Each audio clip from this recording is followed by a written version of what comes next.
এই কোরআনের আওয়াজকে, এই বিজয়কে কোনো অপশক্তি ঠেকিয়ে রাখতে পারবে না। চিল্লায় বলেন ঠিক কিনা? এই মানুষের গণজোয়ার এটা প্রমাণ করে। আজকে বিরিয়ানি টিরানি আছে নাকি?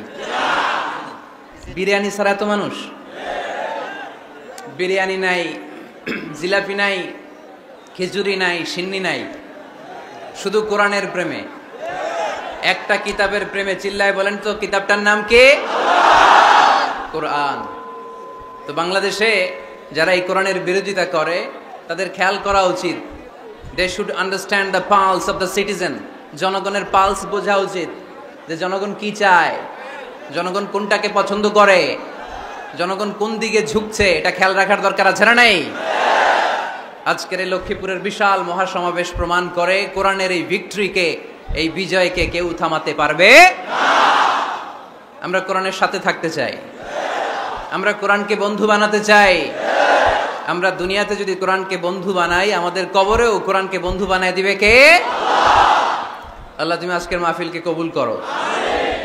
যে ভাইয়েরা, যুবক ভাইয়েরা কষ্ট করে দাঁড়িয়ে দাঁড়িয়ে ধাক্কাধাক্কি করে ওদের কথা শুনছে, আল্লাহ তাদেরকে তুমি সাইয়েদনা হামজার সাথে হাসর নসিব করে দাও। যে সমস্ত বোনেরা বিভিন্ন জায়গায় গাদাগাদি করে একসাথে বসে আজকের তাফসির মাহফিল শুনছে, তাদেরকেও তুমি ইসলামের জন্য কবুল করো। ঐতিহ্যবাহী মাদ্রাসাতুল বানাত আল ইসলামিয়া ফাজিল ডিগ্রি বিরাহিমপুর বানাত এতিমখানার উদ্যোগে আজকের এই বিশাল তাফসিরুল কোরআনের মাহফিল। আজকের এই প্রোগ্রামে কথা বলেছেন হাফেজ মাওলানা মোহাম্মদ হাবিবুর রহমান যুক্তিবাদী সাহেব, কথা বলেছেন হযরত মাওলানা নজরুল ইসলাম আশরাফি সাহেব। আসরের সালাতের পর থেকে আরো অনেক ওলামায়ে হযরত এখানে কথা বলেছেন। যারাই কোরআন থেকে কথা বলেছেন, নিঃসন্দেহে সত্য কথা বলেছেন, হক কথা বলেছেন। এই কথাগুলো যেন আমরা আমাদের জীবনে পালন করতে পারি, আল্লাহ তুমি তৌফিক দান করো। যেহেতু গ্যাদারিং খুব বেশি, আলোচনা হবে অল্প।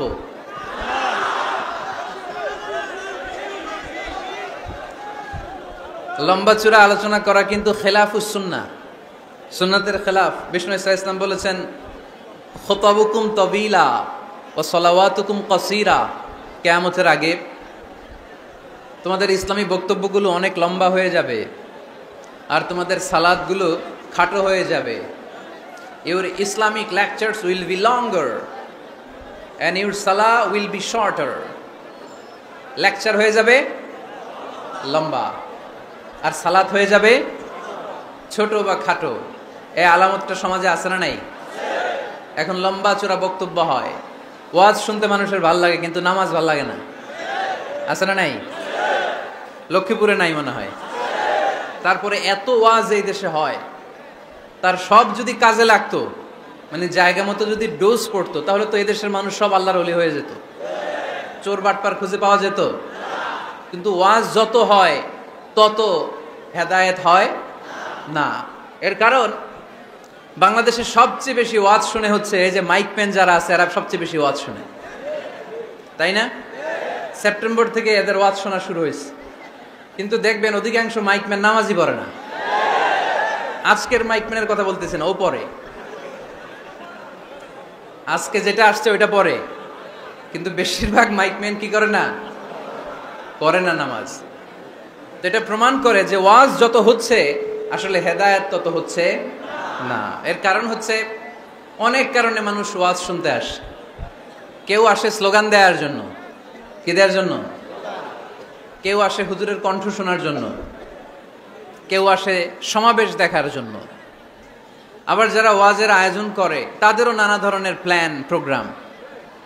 সো হেদায়েতের জায়গাটা দিনকে দিন দুর্বল হয়ে যাচ্ছে, এই মঞ্চগুলো হেদায়েত শূন্য হয়ে যাচ্ছে।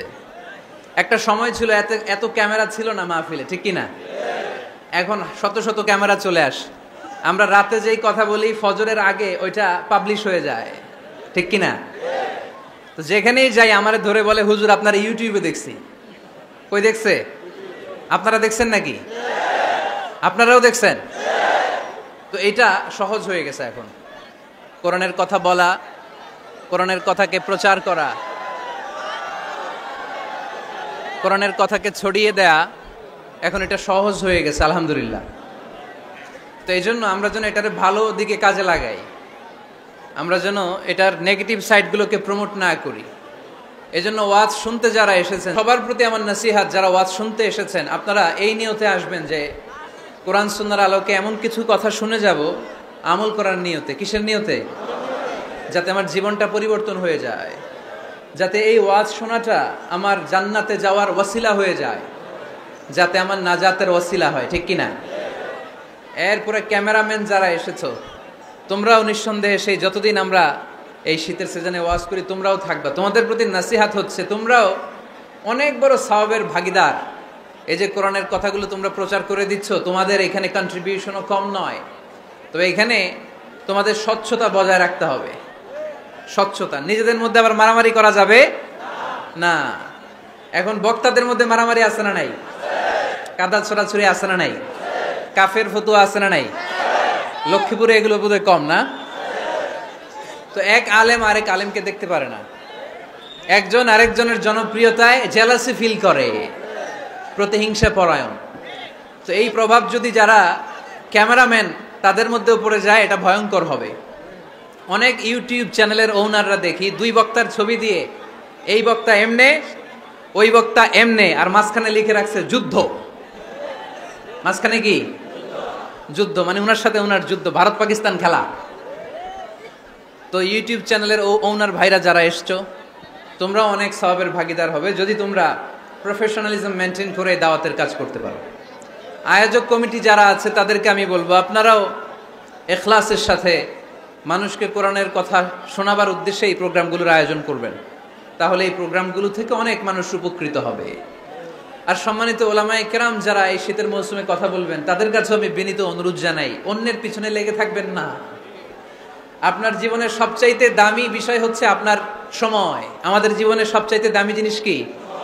আমাদের সময়। তো আপনার সময়টাই যদি আল্লাহর দেয়া, স্রষ্টার দেয়া সবচেয়ে দামি সময় যদি আপনি অন্যের পিছনে লাগিয়ে ফেলেন তো নিজের কল্যাণ করবেন কখন? এজন্য সম্মানিত ওলামায়ে কেরামদের বলবো আমরা যেন বেশি বেশি স্টাডি করে কোরআন সুন্নাহর আলোকে মানুষকে কথা শোনাতে পারি, যাতে করে লোকজন উপকৃত হয়। আল্লাহ নাসিহাতগুলো যেন আমরা আমাদের জীবনে কাজে লাগাতে পারি, তুমি তৌফিক দাও। আরো জোরে পড়ি আমিন। আমি আপনাদের খেদমতে আমার খুতবার শুরুতে সূরাতু আল জুমাআর 10 নম্বর আয়াত তেলাওয়াত করেছি। কয় নাম্বার শুনতেছেন? কষ্ট হচ্ছে না তো? আমি যখন প্রশ্ন করব আপনাদেরকে আওয়াজ করে উত্তর দিতে হবে। আর এই যে ছেলেরা কথা বলো না, দোহাই লাগে তোমাদের, কথা বলো না, আওয়াজ করো না, ডিস্টার্ব করো না প্রোগ্রামের, চুপচাপ। লক্ষ্মীপুরের ছেলেরা খুব ভদ্র আমি জানি, একেবারে চুপচাপ। সূরাতুল জুমার 10 নম্বর আয়াতে আল্লাহ তাআলা আমাদেরকে কর্মচঞ্চল হতে বলেছেন, কাজ করে খেতে বলেছেন। কাজে লজ্জা নেই, লজ্জা অলসতায়। কাজে লজ্জা আছে? লজ্জা কিসে? অলসতায়, অকর্মণ্যতায়। লেজিনেস খুব খারাপ, কিন্তু অ্যাক্টিভ হওয়া, এনার্জেটিক হওয়া এটা নবীদের সুন্নাত, ঠিক কিনা? তো এই আয়াতের মাধ্যমে আল্লাহ তাআলা গোটা বিশ্বের মানুষদেরকে কাজের প্রতি উৎসাহিত করেছেন। আল্লাহ বলেছেন ফাইদা কুদিয়াতিস সালাতু ফান্তাশিরু ফিল আরদ আবতাগু মিন ফাদলিল্লাহ। যখন সালাত শেষ হয়ে যায় তখন তোমরা জমিনে ছড়িয়ে পড়ো, প্রত্যেকে প্রত্যেকের ওয়ার্ক প্লেসে চলে যাও, কাজ করো। আবতাগু মিন ফাদলিল্লাহ, আর আল্লাহর দেয়া ফদল তালাশ করো, রিজিক তালাশ করো। মসজিদের ভিতরে রিজিক আছে? কথা কয় না। মসজিদে গেলে কি টাকা পাওয়া যায়? খাওয়া পাওয়া যায় না। খাবার উৎপন্ন করতে হয় মসজিদের বাইরে, এ জমিনে। মসজিদে গেলে রহমত পাওয়া যায়। মসজিদে গেলে কি পাওয়া যায়? এজন্য মসজিদে ঢোকার সময় আমরা কোন পা দিয়ে ঢুকি আর কি পড়ি? আল্লাহুম্মা ইফতাহলি আবওয়াবা রাহমাতিক, আল্লাহুম্মা ইফতাহলি আবওয়াবা রাহমাতিক। আমরা বলি হে আল্লাহ আপনি আপনার রহমতের দরজা আমাদের জন্য খুলে দেন। সুবহানাল্লাহ পড়েন। এই দোয়া থেকে বোঝা গেল মসজিদে ঢুকলে কি পাওয়া যায়? সবাই বলতে হবে কি পাওয়া যায়? মসজিদে ঢুকলে রহমত পাওয়া যায়, আর মসজিদ থেকে বের হলে রিজিক পাওয়া যায়, ফদল পাওয়া যায়। ফদল, ফদলের আরেক অর্থ হচ্ছে রিজিক। এজন্য মসজিদ থেকে যখন বেরোই কোন পা দিয়ে বেরোই আর কি পড়ি? আল্লাহুম্মা ইন্নী আসআলুকা মিন ফাদলিক। হে আল্লাহ আপনার কাছে আমি আপনার ফদল চাই, রিজিক চাই। এই ফদলের কথাই আল্লাহ কোরআনে বললেন فَإِذَا قُضِيَتِ الصَّلَاةُ فَانْتَشِرُوا فِي الْأَرْضِ وَابْتَغُوا مِنْ فَضْلِ اللَّهِ ওয়াযকুরুল্লাহা কাসীরান লাআল্লাকুম তুফলিহুন। সুবহানাল্লাহ পড়েন। আল্লাহ ডেকে বললেন, গোলাম যখন সালাত শেষ হয়ে যায় জমিনে ছড়িয়ে পড়ো, মসজিদে বসে থেকো না। আদেশটা কার? সালাত যখন শেষ মসজিদে বসে থাকার দরকার নাই, জমিনের মধ্যে ছড়িয়ে ছিটিয়ে পড়ো। ওয়াবতাগু মিন ফাদলিল্লাহ, আমার ফদল তালাশ করো, আমার রিজিক তালাশ করো, বেশি বেশি আমাকে স্মরণ করো। সুবহানাল্লাহ পড়েন। তার মানে ইসলামের বিধান হচ্ছে যখন সালাতের সময় হবে আপনি মসজিদে যাবেন, আবার সালাত শেষ আপনি আপনার কাজে চলে যাবেন। when you are done with your salah spread out to your workplace, কাজ শেষ তো আপনার কর্মস্থলে চলে যান। এটা হচ্ছে ইসলামের নিয়ম। নামাজের আজান যখন হবে সবাই মসজিদে ঢুকবে, সালাম ফিরিয়ে নামাজ শেষ সবাই মসজিদ থেকে বের হয়ে যাবে। শিক্ষক চলে যাবে স্কুলে, কৃষক চলে যাবে ফসলের খেতে, ব্যবসায়ীরা চলে যাবে শপিং মলে, মেম্বার অব দ্য পার্লামেন্ট চলে যাবে সংসদ ভবনে। যে যার কাজের মধ্যে সে তাড়াতাড়ি ইনভলভ হয়ে যাবে। সালাত শেষ, কাজে ঝাঁপিয়ে পড়ো। আদেশটা কার? তাহলে ইসলামে ইবাদতের অ্যাটিটিউডটা বুঝতে পারছেন? কাজের সময় কাজ, নামাজের সময় আওয়াজ করে বলেন, কাজের সময় নামাজের সময়। সুন্দর হয়েছে না বিষয়টা? ফাইদা কুদিয়াতিস সালাতু ফান্তাশিরু ফিল আরদ, যখন তোমাদের সালাত শেষ তখন জমিনে ছড়িয়ে পড়ো। জমিনটাকে আল্লাহ আমাদের জন্য উর্বর বানিয়েছেন। জমিনে বীজ রোপণ করে দিলেই এখানে ফসলের ব্যবস্থা করে দেয় কে? ওয়াল্লাযী জাআলা লাকুমুল আরদা যালুলান ফামশু ফি মানাকিবিহা ওয়া কুলু মির রিজকি ওয়া ইলাইহিন নুশুর। তিনি তো এমন সত্তা যিনি তোমাদের জন্য জমিনটারে ফ্ল্যাট বানিয়ে দিয়েছেন, সমতল বানিয়ে দিয়েছেন। এই জমিনের অলিতে গলিতে, বনে বাদারে, রাস্তায়, সাগরে, পাতালে, পাহাড়ে, বিভিন্ন জায়গায় তোমরা ঘুরে বেড়াও, সেখানে যে আমি আল্লাহর রিজিক তালাশ করো। সুবহানাল্লাহ। এই জমিনটাকে আল্লাহ সাহালাতুল মাসালেক, চলার জন্য সহজ বানিয়ে দিয়েছেন, ফ্ল্যাট। বিমান থেকে এটা খুব সুন্দর দেখা যায়, জমিনটা খুব ফ্ল্যাট দেখা যায়, সমতল। এই সমতল হওয়ার কারণে এখানে চাষাবাদের সুযোগ সুবিধা করে দিয়েছে কে? তাহলে বোঝা গেল এই জমিনটা সমতল এবং উর্বর, ভেরি ফার্টাইল ল্যান্ড। আমাদের সালাত শেষ আমরা কাজে চলে যাব, আবার আজান হলে মসজিদে ঢুকে যাব। এটাই হচ্ছে ইসলামের নিয়ম। সাইয়েদনা ওমর ফারুক যখন মসজিদে নববীর ইমাম, তিনি ইয়ামান দেশের কিছু লোকদের সাথে সাক্ষাৎ করলেন। কোন দেশের? ইয়ামান, যুদ্ধ বিধ্বস্ত একটা দেশ এখন। প্রাচীন নগরী হাদ্রামাউত বা আলাবাক, এই ইয়ামান দেশের কিছু লোকের সাথে তিনি সাক্ষাৎ করলেন। তারা গোল হয়ে বসে থাকে, নামাজের পরে যায় না, বসে বসে সুবহানাল্লাহ পড়ে, আলহামদুলিল্লাহ পড়ে জিকির করে। ওমর ফারুক ভাবলেন দেখি পরের ওয়াক্তে কি হয়। উনি আসরের নামাজে ইমামতি করতে আসলেন, এসে দেখলেন ইয়ামানের লোকেরা মসজিদের বারান্দায় আশেপাশে বসে আছে, সবাই যায়, এরা যায় না। মাগরিবের সালাতে উনি ইমামতি করতে আসলেন, ওমর ফারুক নামাজ শেষ করে দেখলেন সবাই চলে যায়, কিন্তু ইয়ামানের লোকগুলো যায় না। এশার সালাত পর্যন্ত তিনি ওয়েট করলেন। এশার নামাজ পড়ে চলে যাওয়ার সময় ওমর ফারুক দেখলেন সবাই নামাজ পড়ে কাজে চলে যায়, কিন্তু ইয়ামান দেশের লোকগুলো যায় না। ওমর ফারুক বললেন, মা বালুকুম মা খাতবুকুম, ঘটনা কি? কি হয়েছে তোমাদের? সবাই নামাজ পড়ে চলে যায়, কাজে যায়, তোমরা যাও না কেন? এখানে কি করো? ইয়ামানিরা বলতে শুরু করলো, নাহনু আল মুতাওয়াক্কিলুনা আলাল্লাহ, আমরা এখানে আল্লাহর উপর তাওয়াক্কুল করে বসে আছি। ওমর ফারুক অবাক হলেন, আনতুম আল মুতাওয়াক্কিলুনা ফিল্লাহ, তোমরা আল্লাহর উপর তাওয়াক্কুল করে বসে আছো? তো এই যে সারাটা দিন ঘাপটি মেরে এখানে বসে থাকলে তোমাদের খাবার আসে কোত্থেকে? উপার্জন হয় কি করে? ইনকাম আসে কোত্থেকে? রুজি রুটি হয় কোত্থেকে? ইয়ামানি লোকগুলো বললো, আমরা এখানে বসে বসে জিকির করি, তেলাওয়াত করি, বুজুর্গের মতো বসে থাকি, আমাদের বুজুর্গিয়া জিকির দেখে আশেপাশের লোকেরা এসে আমাদেরকে খাবার দিয়ে যায়। ওমর ফারুক বললেন, সর্বনাশ, তাইলে তো তোমরা আল মুতাওয়াক্কিলুনা ফিল্লাহ নও, তোমরা হচ্ছে আল মুতাওয়াক্কিলুনা আলা বা'দিকুম বা'দা, একে অপরের উপর নির্ভরশীল। যারা প্লেটে করে খাবার নিয়ে আসে তোমরা তাদের উপর তাওয়াক্কুল করছো, কারণ তারা যদি প্লেট ভরে খাবার নিয়ে আসে তোমাদের পেটে কোনো দানা পানি পড়বে না। তোমরা আল্লাহর উপর মুতাওয়াক্কিলুনা আলাল্লাহ নও, তোমাদের সাধ্যের সবটুকু করার পরে তারপরে তোমরা তাওয়াক্কুল করবে। কি সুন্দর ইসলাম! এক সাহাবী বললেন, ইয়া রাসূলুল্লাহ, আমি ওটে চড়ে এসেছি, তো আপনি তো আমাদেরকে তাওয়াক্কুলের ওয়াজ করেছেন, আমি ওটের রশিটা গাছের মধ্যে না বেঁধে যদি শুয়ে থাকে আল্লাহর উপর তাওয়াক্কুল করি, ওটটা থাকবে না?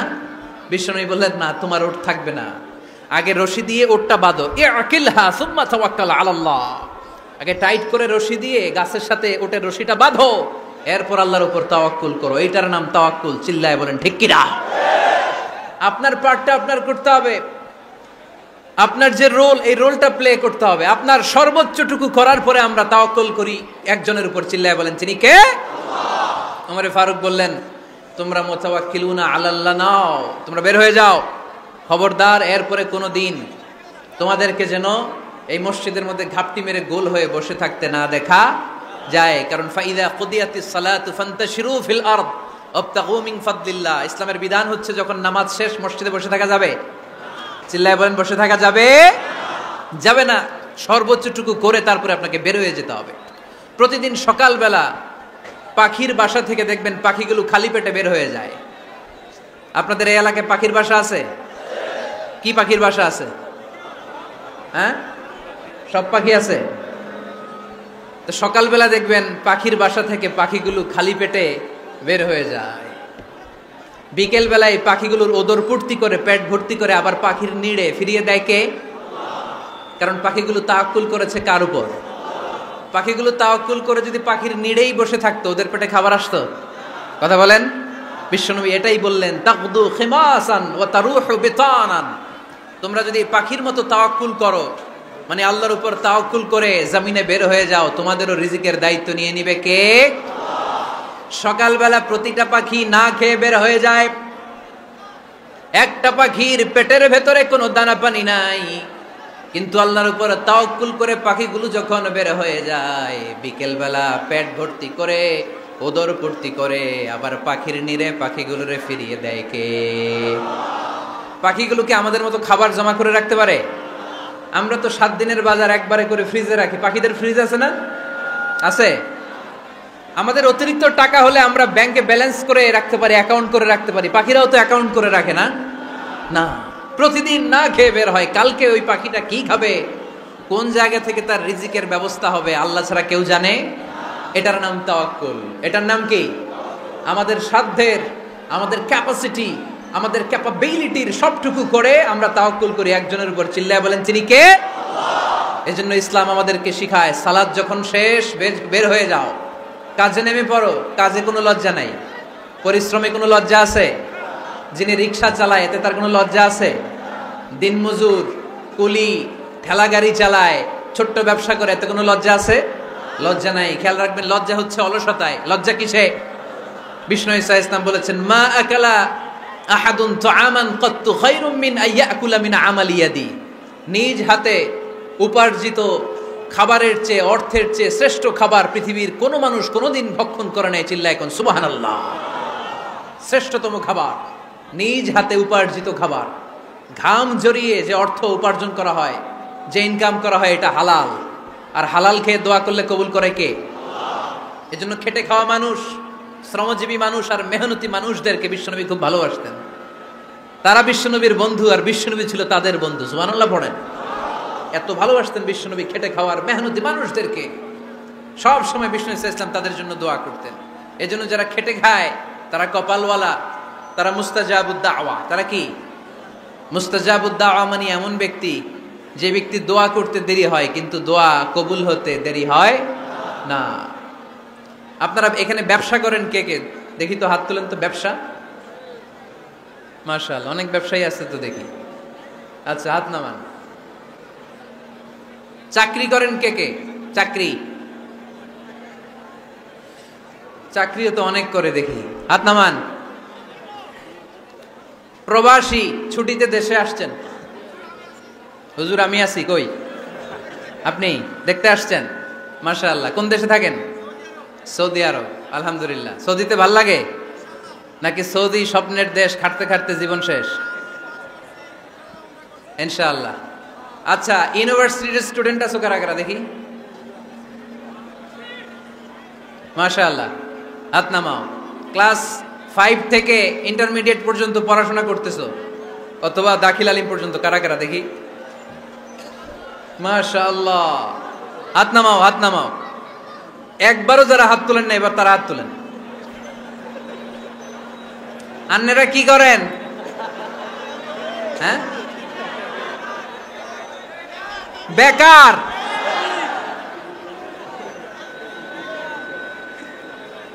বাংলাদেশে চাকরির বাজার খুব মন্দা, ঠিক কিনা? বাংলাদেশ ইন্ডিয়াতে চাকরি পেতে অনেক কষ্ট। সামান্য একটা পদের জন্য যেখানে চেয়েছে ক্লাস 8 পাস, এখানে ডবল মাস্টার ডিগ্রি অ্যাপ্লাই করছে কয়েক লক্ষ। এজন্য আমাদেরকে উদ্যোক্তা হতে হবে। You have to be the entrepreneur. আমাদের উদ্যোক্তা দরকার, বেশি বেশি নতুন নতুন উদ্যোক্তা। নিজেই এমন আইডিয়া নিয়ে আসবে যেই আইডিয়া বিক্রি করে দুর্দান্ত আইডিয়া দিয়ে তুমি পুরো দেশ কাঁপিয়ে দিতে পারো। পারা যাবে না লক্ষ্মীপুরের ছেলেরা? আইডিয়ার অনেক দাম। You have to generate new ideas. নতুন নতুন আইডিয়া এনে মানুষ গোটা বিশ্বকে তাক লাগিয়ে দিচ্ছে। এই যে কত কয়েক বছর আগে কারের একটা রাইড চালু হয়েছে, নাম হয়েছে উবার। কি নাম? ঢাকায় যারা চলাফেরা করেন তারা হয়তো চড়েছেন। উবারের নাম শুনছেন না? এই উবার কোম্পানি কি করে জানেন? নিজেদের ব্যবসা নাই, পুঁজি নাই, পাত্তি নাই, অফিস নাই, কিচ্ছু নাই, কোটি কোটি টাকা হাতায় নিচ্ছে। Just idea, just they are generating new ideas. নতুন নতুন আইডিয়া দিয়ে গোটা বিশ্ব কাঁপিয়ে নিয়েছে একটা মোবাইল অ্যাপসের মাধ্যমে। কিসের মাধ্যমে? Mobile apps. একটা কোম্পানি খুলেছে, গোটা বিশ্বের সব প্রাইভেট কারওয়ালারা ওইখানে রেজিস্ট্রেশন করে আপনি মোবাইলে কোথায় যাবেন, কোত্থেকে যাবেন লিখবেন, গাড়ি আপনার বাড়ির সামনে এসে হাজির। তার একটা পার্সেন্টেজ ওই উবার কোম্পানি পায়। ইউনাইটেড স্টেটস অফ আমেরিকার একটা স্টেট আছে সান ফ্রান্সিসকো, ওইখান থেকে শুরু করছে। 775টা সিটিতে ওদের অপারেশন আছে। বাংলাদেশে ঢাকাতেও আছে। আমি মালয়েশিয়াতে থাকি, ওখানেও আছে, ওখানেও আমরা চড়ি। প্রায় 63টা দেশে ওদের কাজ বাজ আছে। গত বছরে 2018 সালে ওদের প্রফিট ছিল, রেভিনিউ ছিল 11.27 billion US dollar, 11.27 US billion dollar. Just they are selling their ideas. নতুন নতুন আইডিয়া দিয়ে গোটা বিশ্ব কাঁপাচ্ছে। এই উবার যখন চালু হলো, আমি তখন মালয়েশিয়ায়, শুনলাম বাংলাদেশে নতুন আর একটা বাইর হইছে, পাঠাও। কি নাম? এটা বোধহয় সারা বাংলাদেশ ব্যাপী হয় নাই, 3টা জায়গায়, সিলেটে, চট্টগ্রামে আর ঢাকায়। এরা আরো চালাক। বাংলাদেশের ছেলেপেলেদের মাথায় চিকন চিকন অনেক বুদ্ধি। এরা ভাবলো এই উবার দিয়ে আর আমরা কত আগাবো, আমাদের গাড়ি আরো ছোট করতে হবে। এরা মোটরসাইকেল রাইড দেওয়া শুরু করছে। জ্যামের শহর ঢাকা, চিপা চাপা দিয়া এরা আপনারা নিয়ে জায়গা মতো পৌঁছায় দেবে। তো এই যে উবারের পরে আমাদের ছেলেরা বানাইলো পাঠাও। এরপরে কত কিছু বানাচ্ছে ছেলেপেলেরা, আমি তো এগুলো দেখে অবাক। রকমারি.com নাম শুনছো? বিক্রয়.com নাম শুনছো? ঘরে বসে বসে কোটি কোটি টাকা হাতিয়ে নিচ্ছে তারা। Just they are selling their ideas. যেহেতু আমাদের চাকরি কম, ওই চাকরির বাজারে আমরা লাইন দিতে চাই না। আমাদের মেধাকে খাটিয়ে খাটিয়ে আমরা নতুন তরুণ উদ্যোক্তা বানাতে চাই। চিল্লায় বলো ঠিক কিনা? উদ্যোক্তা যত বাড়বে ততই দেশের কল্যাণ হবে। মানুষ তাদের আইডিয়াকে কাজে লাগিয়ে গোটা বিশ্বকে তাক লাগিয়ে দিচ্ছে। আমরা আমাদের সমতল ভূমিতে চাষ করতে চাই না। মালয়েশিয়াতে একটা এলাকা আছে ক্যামেরুন হাইল্যান্ড, ওরা পাহাড়ের মধ্যে চাষাবাদ করে গোটা মালয়েশিয়ার খাদ্যদ্রব্যের অভাবকে মুক্ত করে দিয়েছে। পাহাড়ের মধ্যে ওখানে ফুলের বাগান, ক্যামেরুন হাইল্যান্ড প্রায় 6000 ফিট উঁচু, প্রচন্ড ঠান্ডা। এই ঠান্ডা পাহাড়ি হিল ট্রাক্স এরিয়াতে মালয়েশিয়ার এই ক্যামেরুন হাইল্যান্ডে ওখানে আছে ফুলের বাগান, আছে ফলের বাগান, আছে চায়ের বাগান, ওখানে মধুর চাষ হয়, ওখানে শাকসবজি চাষ হয়, ওখানে অনেক কিছু চাষাবাদ হয়। ওই ফলমূল শাকসবজি দিয়ে গোটা মালয়েশিয়ার 14টা স্টেটে যত শাক সবজি ফলমূল লাগবে ওরা আঞ্জাম দেয়। আর আমরা আমাদের সমতল ভূমিতে চাষ করতে চাই না। আমরা চাষাবাদকে খুব লজ্জা মনে করি। এটা ভুল আইডিয়া। আমাদের যে এলাকা যেই জিনিসের জন্য বিখ্যাত ওইটাকে আমাদের ব্র্যান্ডিং করতে হবে। লক্ষ্মীপুর কিসের জন্য বিখ্যাত? নারিকেল সুপারি। নারিকেল সুপারি যে পৃথিবীর কত মানুষ, ইন্দোনেশিয়ান লোকেরা মুড়ির মতো খায় নারিকেল আর সুপারি। তো এইটারে আমাদের ব্র্যান্ডিং করতে হবে। যেই দেশে যেটা আছে, যেই এলাকা যেই পণ্যের জন্য বিখ্যাত, ওইটা আমাদের ব্র্যান্ডিং করতে হবে। আমাদের আদমজির জুট মিল বন্ধ না? ভাওয়ানি জুট মিল বন্ধ। আমাদের পাট শিল্পকে ধ্বংস করে দিয়ে ইন্ডিয়া এখন ওই কটনের পাঞ্জাবি বানায়, জুট কটনের পাঞ্জাবি। আছে না নাই? পুরা বাংলাদেশের মার্কেট এই জুট কটনের পাঞ্জাবি দিয়ে সয়লাভ। আমাদের বাংলাদেশের পাট দিয়ে যদি আমরা মিহি পাঞ্জাবি বানাতে পারতাম, গোটা বিশ্বকে, বিশ্ববাজারকে আমরা দখল করে নিতে পারতাম। ঠিক কিনা? এজন্য আমাদেরকে নতুন নতুন আইডিয়া জেনারেট করতে হবে। চাকরির পিছনে বসে থাকলে চলবে না। আর আজান যদি হয়ে যায় ছুটে যাব মসজিদে। আর নামাজ শেষ হলে আমরা আমাদের কাজের দিকে চলে যাব। চিল্লায় বলেন ঠিক কিনা? যেটাই করব আমরা ভালোভাবে করব। আল্লাহ বলেছেন লিয়াবলুয়াকুম আইয়ুকুম আহসানু আমালা। লক্ষ্মীপুরের ভাইয়েরা আওয়াজ করে উত্তর দেন, আওয়াজ করে উত্তর দিতে হবে। জান্নাতে যেতে হলে 100তে কত নাম্বার পেতে হবে? হ্যাঁ, হয় নাই 51। কি নাম তোমার? হ্যাঁ, ফরহাদ। জান্নাতে যেতে হলে 100তে আমার দরকার 51। 100তে কত লাগবে? ফাআম্মা মান সাকুলাত মাওয়াজিনুহু ফাহুয়া ফি আইশাতির রাদিয়া। সেদিন মিজানের পাল্লা যার ভারী হয়ে যাবে সে আনন্দ উৎসবে থাকবে। তো মিজানের পাল্লা ভারী হওয়ার জন্য 100তে আমার কত পাওয়া লাগবে? কত পাওয়া লাগবে? 51 পেলেই হয়ে যাবে। এজন্য আল্লাহ বলছেন লিয়াবলুয়াকুম আইয়ুকুম আহসানু আমালা। যেটাই করবে ভালোভাবে করবে। আল্লাহ এটা পরীক্ষা করতে চান যে আমরা ভালোভাবে কে কতটুকু আমল করেছি। যারা আরবি বুঝেন আলেম ওলামা আপনারা জানেন, এখানে আল্লাহ বলেননি লিয়াবলুয়াকুম আইয়ুকুম আকসারু আমালা। আল্লাহ এটা দেখতে চান যে তোমাদের মধ্যে থেকে কে বেশি আমল করে। এটা বলছে আল্লাহ? বলে নাই। আল্লাহ বলেছে লিয়াবলুয়াকুম আইয়ুকুম আহসানু আমালা, যে ভালো করে করে। এজন্য আমরা যাই করি না কেন কি করে করব? আওয়াজ করে বলতে হবে। কেমন করে করব? যে কোনো কাজ করো না ভাই, যে কোনো কাজ করো তা যেন হয় সবার চেয়ে সবচেয়ে সুন্দর। পড়েন, যে কোনো কাজ করো না ভাই, যে কোনো কাজ করো তা যেন হয় সবার চেয়ে সবচেয়ে সুন্দর। পড়েন, যে কোনো কাজ করো না ভাই, যে কোনো কাজ করো তা যেন হয় সবার চেয়ে সবচেয়ে সুন্দর। হোক না সেটা পড়া লেখা, রঙের ভাষায় ছবি আঁকা। পড়েন, হোক না সেটা পড়া লেখা, রঙের ভাষায় ছবি আঁকা। হোক না সেটা সামান্য কাজ কিংবা মহত্তর, তা যেন হয় সবার চেয়ে সবচেয়ে সুন্দর। যে কোনো কাজ করো না ভাই, যে কোনো কাজ করো তা যেন হয় সবার চেয়ে সবচেয়ে সুন্দর। চিৎকার করে বলেন ঠিক কিনা? আমরা যেটাই করি না কেন এটা ভালো করে করার দরকার আছে না নাই?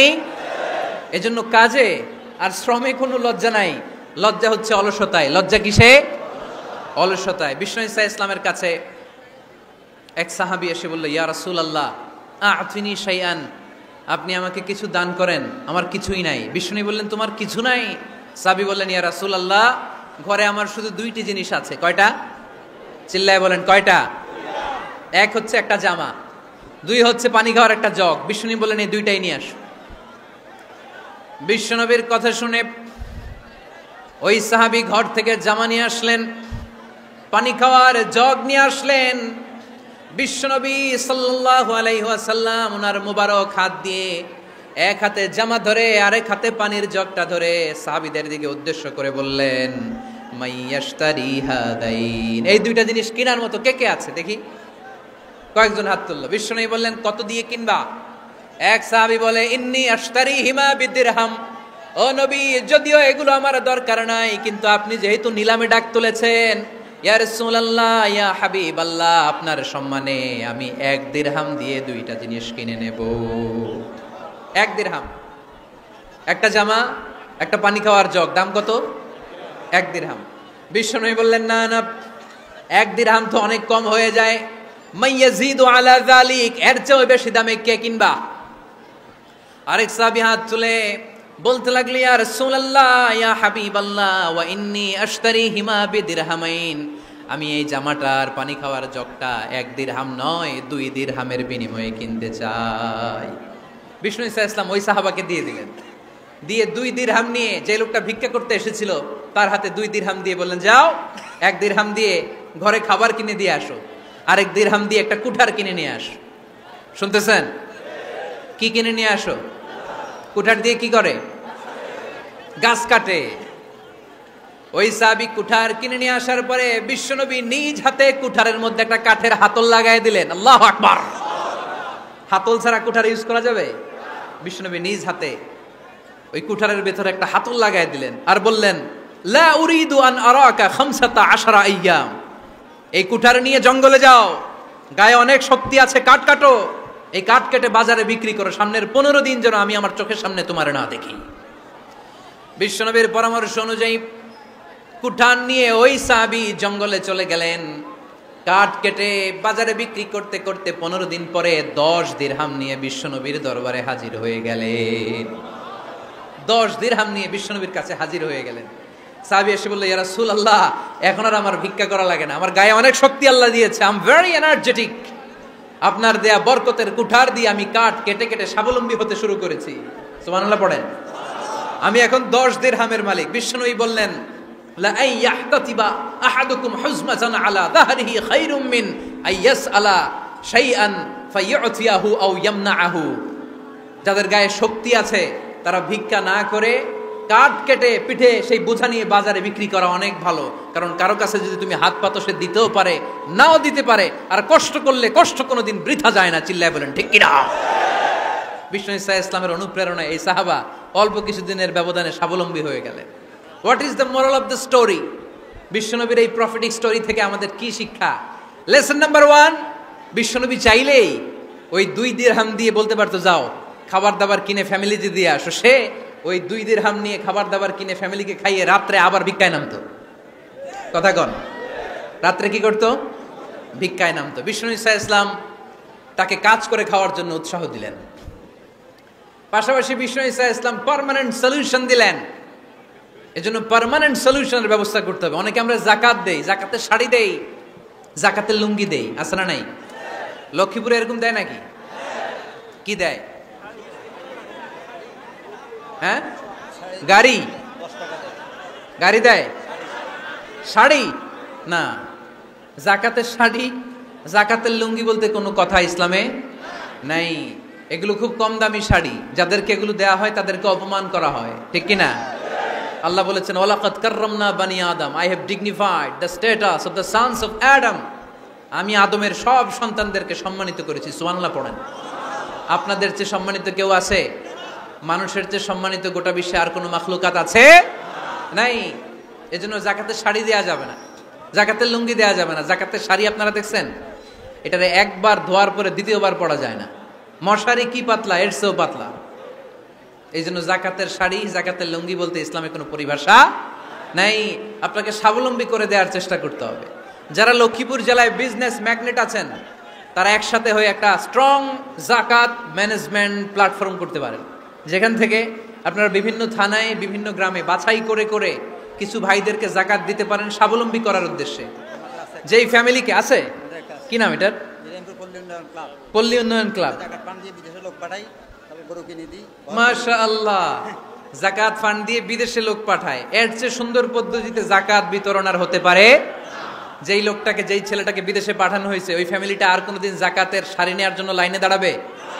যেই ছেলেটাকে ওনারা অস্ট্রেলিয়ান গাভী কিনে দিছে, দুধ বিক্রি করে যেই ফ্যামিলিটা স্বাবলম্বী হতে শুরু করেছে, তারা আর কোনোদিন জাকাতের লাইনে যেয়ে দাঁড়াবে না। এজন্য জাকাত দিতে হবে স্বাবলম্বী করার জন্য। ইসলাম আমাদেরকে এটাই শিখিয়েছে, কাজ করে খেতে হবে। কাজে লজ্জা নেই, লজ্জা হচ্ছে অলসতায়। লজ্জা কিসে? আজকের আলোচনা থেকে এটা মুখস্থ করে নিতে হবে। কাজে লজ্জা নেই। লক্ষ্মীপুরের ইয়াংস্টারেরা শ্রমে লজ্জা নেই, পরিশ্রমে লজ্জা নেই, লজ্জা অলসতায়। লজ্জা কিসে? আরো জোরে। নবীরা কি এমনি এমনি বসে বসে খাইছে? কঠিন পরিস্থিতিতেও নবীরা পরিশ্রম করে উপার্জন করা লেগেছে, ঠিক কিনা? সাইয়েদনা মারিয়াম আলাইহিস সালাম, যার নামে আল্লাহ তাআলা কোরআনে একটা সূরা দিলেন, উনি পৃথিবীতে এমন একজন মহিয়সী নারী, যেই নারীর গর্ভে, যেই নারীর পেটের ভেতরে স্বামীর স্পর্শ ছাড়া সন্তান দিয়েছে কে? সাইয়েদনা ঈসা আলাইহিস সালাম পেটে আসলেন। মারিয়াম আলাইহিস সালাম লজ্জা পেলেন। হায় হায়, কেমন করে এলাকাবাসীদের কাছে আমি আমার মুখ দেখাবো? বিয়ে করি নাই, স্বামী নাই, বিয়ে হয় নাই, স্বামী নাই, কিন্তু পেটে সন্তান চলে এসেছে। হায় হায়, এলাকায় কেমনে মুখ দেখাবো? লজ্জায় পড়ে মারিয়াম আলাইহিস সালাম এলাকা থেকে চলে গেলেন। কি অবাক করা কাণ্ড! বাচ্চা ভূমিষ্ঠ হওয়ার জন্য, বড় হওয়ার জন্য 6 মাস 7 মাস লাগে নাই, পেটে বাচ্চা আসার সাথে সাথে বাচ্চাটারে বড় করে দিয়েছে কে? সাইয়েদাতুনা মারিয়াম আলাইহিস সালাম এবার বসে পড়লেন, বুঝতে আরম্ভ করলেন প্রেগন্যান্সির পেইন উঠেছে। হঠাৎ করে পেট থেকে বাচ্চা ভূমিষ্ঠ হয়ে যাওয়ার পরে উনি কাঁপতে আরম্ভ করলেন। ক্ষুধার চোটে খাবার কিছু নাই, সামনে ঝর্ণা, উপরে একটা খেজুর গাছ।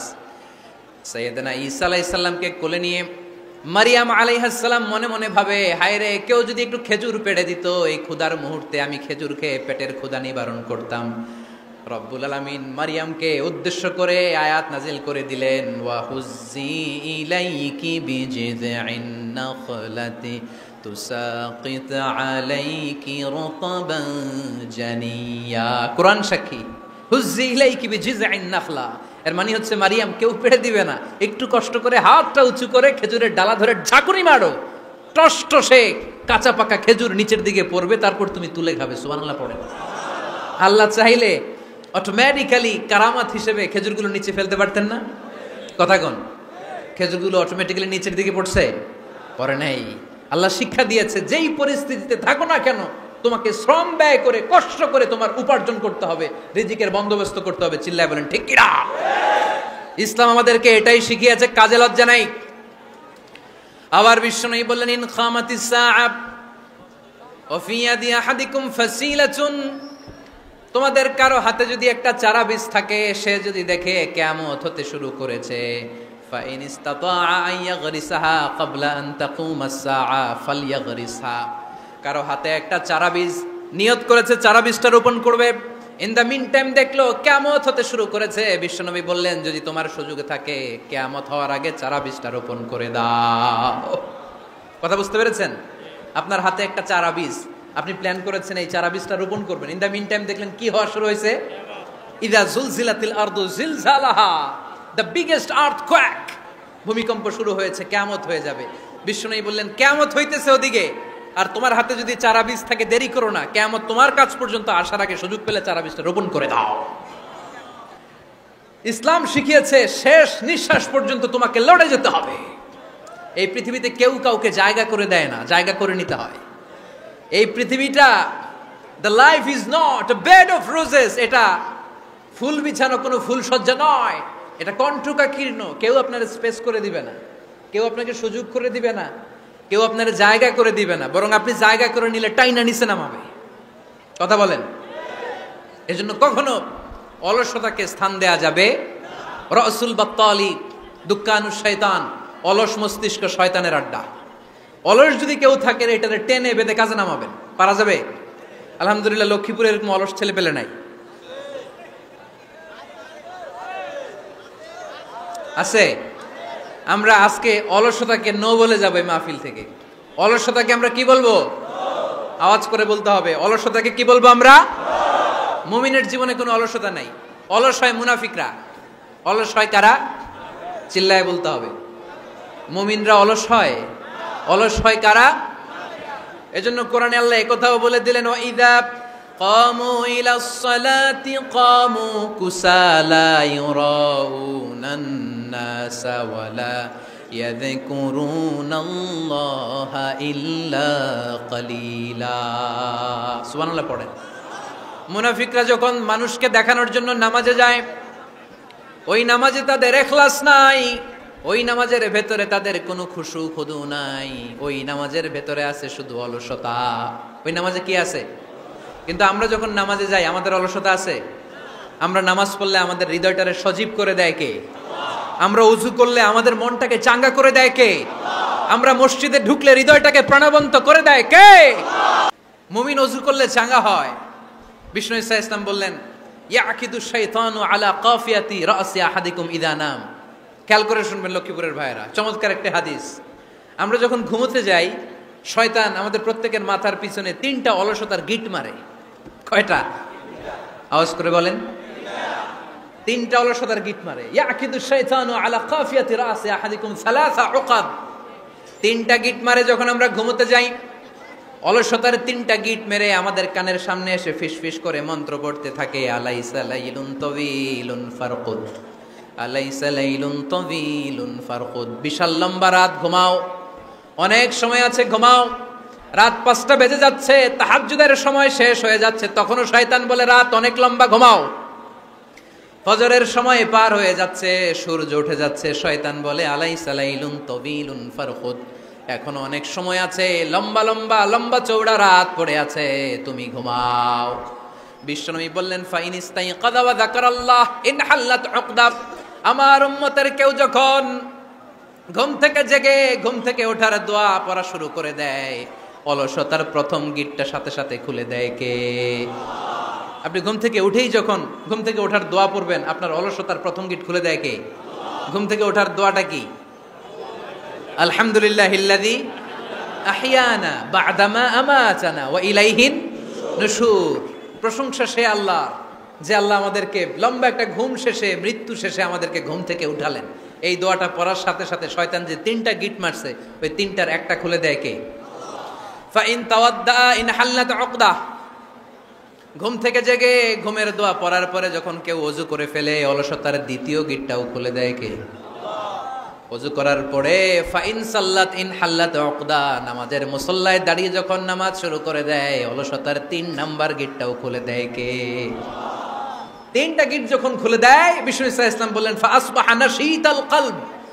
নাশীত, তখন মুমিন বান্দা সজীব হয়ে ওঠে, প্রাণবন্ত হয়ে ওঠে, উচ্ছ্বসিত হয়ে ওঠে। ওয়া ইল্লা খাবিসান নাফসি কাসলান, আর যদি ঘুমিয়ে থাকে, তিনটা গিট তার মাথার পেছনে শয়তানের অলসতার লেগে থাকে, তাহলে তার দিনটা শুরু হয় অলসতা দিয়ে, আর সে হয় অলসতার রাজা। চিল্লা এখন ঠিক কিনা? এজন্য আমরা কি অলস হতে চাই না কর্মঠ হতে চাই? কোন নবীরা কি অলস ছিলেন? পৃথিবীতে কোন নবী অলস ছিলেন? সব নবী কর্মঠ ছিলেন। বিষ্ণু ইসা ইসলাম বললেন মা বাআসাল্লাহু নাবিয়্যান ইল্লা রাআল গানাম। এই পৃথিবীতে এমন কোন নবী নাই যেই নবী বকরি চড়ায় নাই। কি চড়ায় নাই? বকরিরে আপনারা লক্ষ্মীপুরের ভাষায় কি বলেন? কি বলেন? ছাগল। তো পৃথিবীতে এমন কোন নবী নাই যেই নবী কি চড়ায় নাই? ছাগল চড়ায় নাই। সাহাবারা বললেন ইয়া রাসূলুল্লাহ আনতা কাযালিক, আপনিও ছাগল চড়াইছেন? বিষ্ণু ইসা ইসলাম বললেন না, আমিও ছাগল চড়িয়েছি। ওয়া ইন্নী আরআহা আলা কারারাইতি আহলি মক্কা, আমি তো মক্কাবাসীদের অল্প কিছু পয়সার বিনিময়ে তাদের ছাগলগুলোকে চড়িয়ে দিতাম। সুবহানাল্লাহ পড়বেন না? বিষ্ণু ইসা ইসলাম ছাগল চড়াতেন।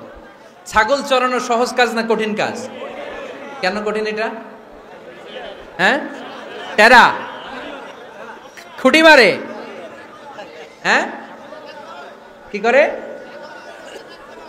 বসে থাকতে হয়। তো ছাগল যারা পালে তারা জানে ছাগল পালা কত কষ্ট। ওরে ডানে টান দিলেও কই যায়? রশি ধরে বায়ে টান দিলে কই যায়? সামনে টানলে কই যায়? পিছনে টানলে কই যায়? সারা সপ্তাহ আপনি সময় পান না এটার গোসল করাবেন। ভাবলেন আজকে জুমার দিন আমিও গোসল করি, এটারও গোসল করাই। এটারে আপনি পুকুর ঘাটে নিবেন, টান দিয়েছেন, ওর বাপের কিরা, ও 1 ইঞ্চিও সামনে যাবে না। ঠিক কি না? এই টেরা প্রাণী। আল্লাহর কি কি মহিমা! আল্লাহ তাআলা পৃথিবীর সবচেয়ে শ্রেষ্ঠতম মানুষদেরকে ছাগল চড়িয়ে ছেড়েছেন। ঠিক কি না? মা বাআসাল্লাহু নাবিয়্যান ইল্লা রাআল গানাম। এই পৃথিবীতে এমন কোন নবী ছিল না যে নবীরা ছাগল চড়ায় নাই। আল্লাহ বুঝাতে চাইলেন ছাগল চড়ানো অনেক কষ্টের কাজ, অনেক ধৈর্যের প্রয়োজন। এখন নবীরা তোমরা ছাগল চড়াও, কিছুদিন পর ছাগলের চেয়েও টেরা জাতি মানুষ চড়াইতে হবে। মানুষের মধ্যেও টেরা আছে না নাই? ভালো বললে ভালোটা বুঝে না, ডানে যেতে গেলে বায়ে যায়, বায়ে যেতে বললে ডাইনে যায়, এরকম আছে না নাই?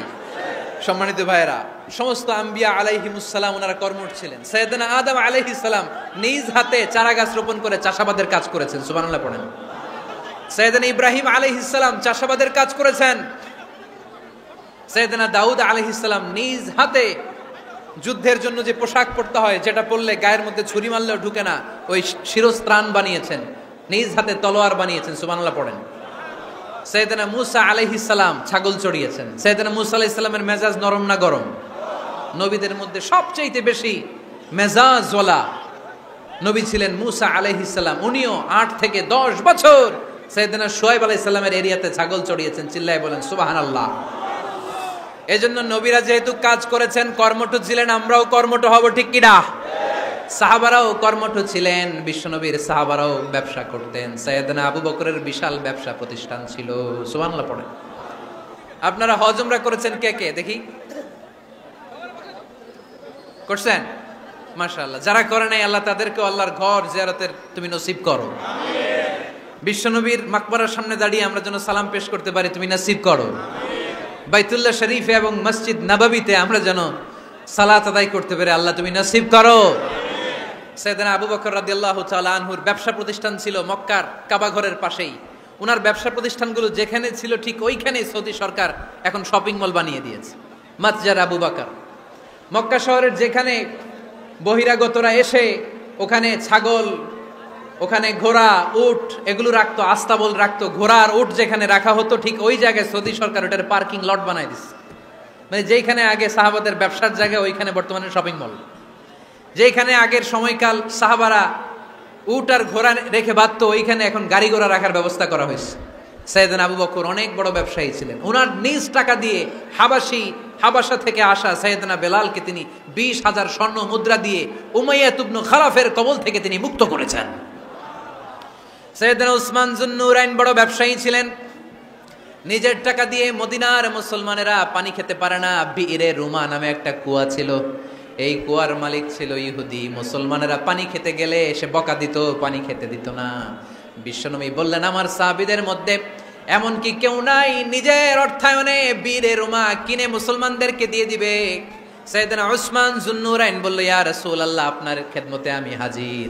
মুহূর্তের মধ্যে সাইয়েদনা উসমান যুন্নুরাইন নিজের অর্থায়নে বীরে রুমাটা কিনে মুসলমানদের জন্য সদকা করে দিয়েছে। তো ব্যবসা না করলে, কর্মঠ না হলে, উপার্জন না হলে সদকা করা যাবে? চিল্লায় বলেন, করা যাবে?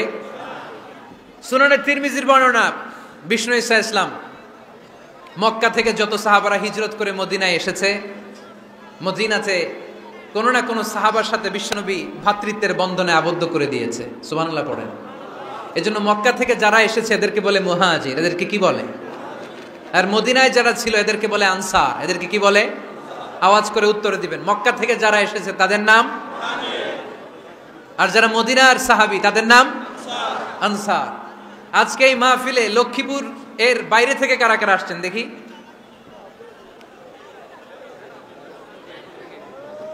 মাশাআল্লাহ, মাশাআল্লাহ, অনেক আসছে। আল্লাহ ভাইদেরকে তুমি কবুল করো, হাত নামান। এই যে লক্ষ্মীপুরের বাইরে থেকে যে ভাইরা আসছে তারা লক্ষ্মীপুরের মেহমান, ঠিক কিনা? মক্কা থেকে হিজরত করে যে সমস্ত সাহাবারা এসেছিল তারা ছিল মদিনার মেহমান।